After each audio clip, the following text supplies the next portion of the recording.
Today I want to take a few minutes to speak with you directly and clearly about Ebola, what we're doing about it, and what you need to know. Because meeting a public health challenge like this isn't just a job for government. All of us, citizens, leaders, the media, have a responsibility and a role to play. This is a serious disease, but we can't give in to hysteria or fear, because that only makes it harder to get people the accurate information they need. We have to be guided by the science. We have to remember the basic facts. First, what we're seeing now is not an outbreak or an epidemic of Ebola in America. We're a nation of more than 300 million people. To date, we've seen 3 cases of Ebola diagnosed here. The man who contracted the disease in Liberia came here and sadly died. The 2 courageous nurses who were infected while they were treating him. Our thoughts and prayers are with them, and we're doing everything we can to give them the best care possible. Now, even one infection is too many. At the same time, we have to keep this in perspective. As our public health experts point out, every year thousands of Americans die from the flu.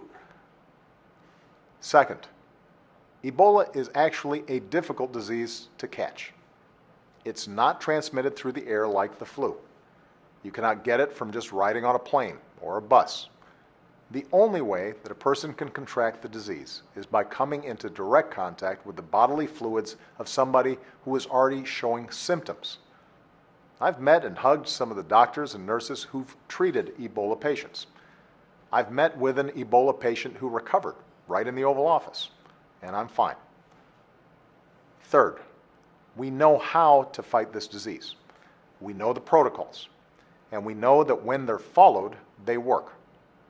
So far, 5 Americans who got infected with Ebola in West Africa have been brought back to the United States, and all 5 have been treated safely without infecting healthcare workers. And this week, at my direction, we're stepping up all of our efforts. Additional CDC personnel are on the scene in Dallas and Cleveland.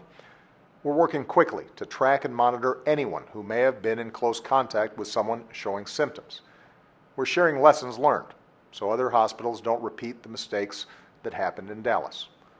The CDC's new Ebola rapid response teams will deploy quickly to help hospitals implement the right protocols. New screening measures are now in place at airports that receive nearly all passengers arriving from Liberia, Guinea, and Sierra Leone, and will continue to constantly review our measures and update them as needed to make sure we're doing everything we can to keep Americans safe. Finally, we can't just cut ourselves off from West Africa, where this disease is raging. Our medical experts tell us that the best way to stop this disease is to stop it at its source, before it spreads even wider and becomes even more difficult to contain.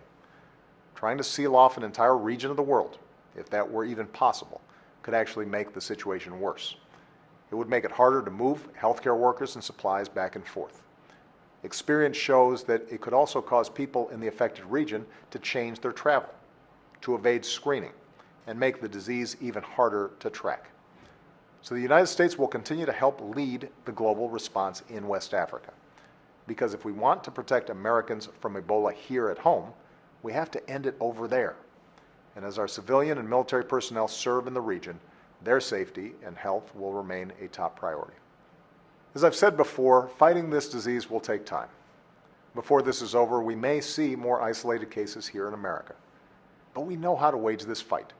And if we take the steps that are necessary, if we're guided by the science, the facts, not fear, then I'm absolutely confident that we can prevent a serious outbreak here in the United States, and we can continue to lead the world in this urgent effort.